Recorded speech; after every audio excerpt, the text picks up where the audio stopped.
But Israel has a PhD in deception, because it's Dajjal at the back of this, the mastermind. And Israel would not want to wage a big war and appear to the world naked, clearly, as an aggressor. No, that's not deception. Israel has to wage her big war and make it appear as though she was only defending herself. The only Muslim I know of who has had the capacity to be able to penetrate the deception that has been going on all these years, the only one I know of, was a man who never went to Al-Azhar University. No, he wasn't a sheikh. His name was Malcolm X. He's the only man I know of who had that eyes wish to see and could clearly recognize the strategy and the deception. Read Malcolm X. How is Israel going to launch this big war and yet get away from being perceived by the whole of humanity as the aggressor, blatant aggression?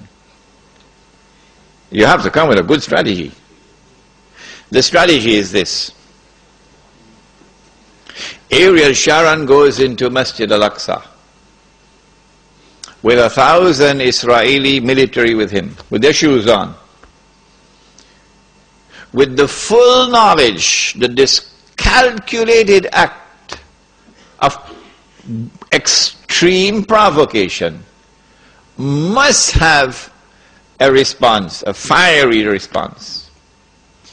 And as the flames of the new intifada emerge, you must keep it burning by committing upon the Palestinian people more and more atrocities that drive them into a greater and greater rage.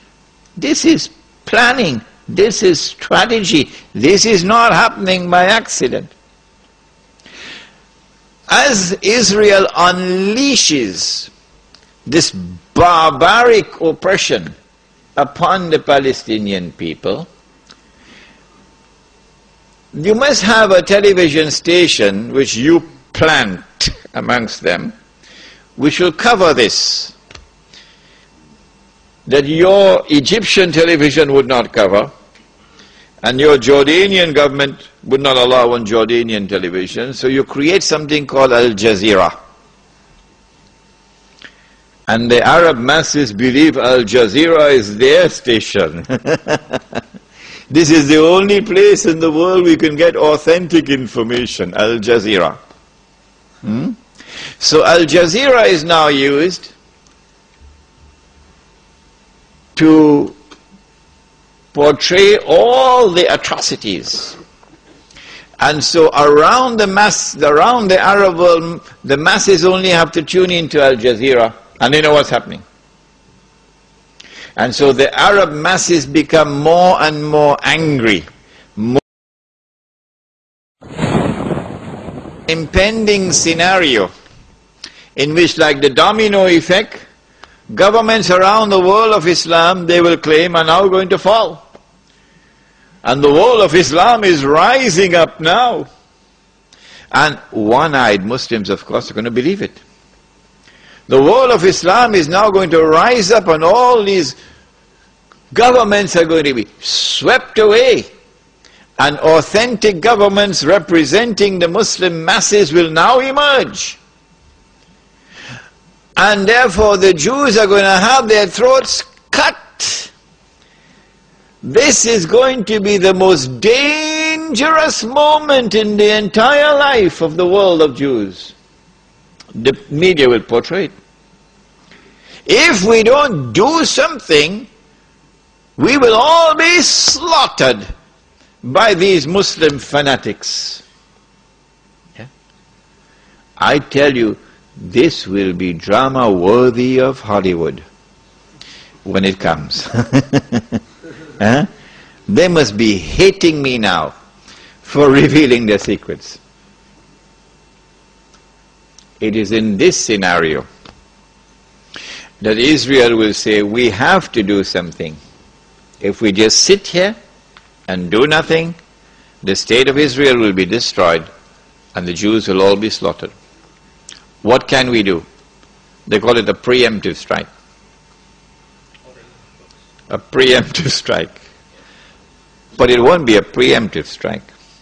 It will be the most dazzling display of the magnificent application of state-of-the-art military technology that will leave even Uncle Sam in the backyard.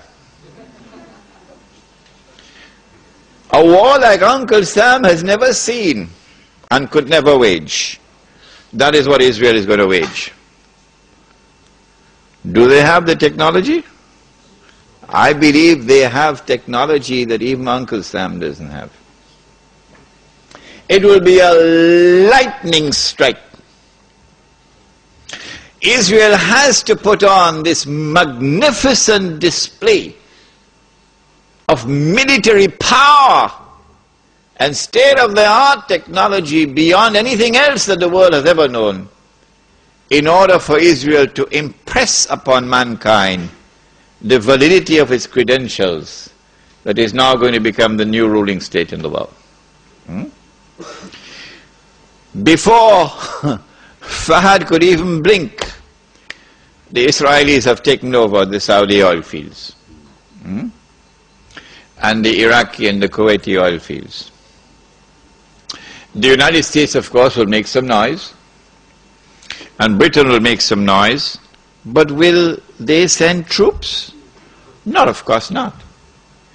The United Nations Security Council is now going to be used by the rest of the world, particularly Uncle Europe, and Uncle Japan, and the rest of the world. They will take the United Nations and seek to use the United Nations now to do something about this. Collective action to force Israel to withdraw. Because if Israel does not withdraw, Europe is going to be choked, and Japan is going to be choked.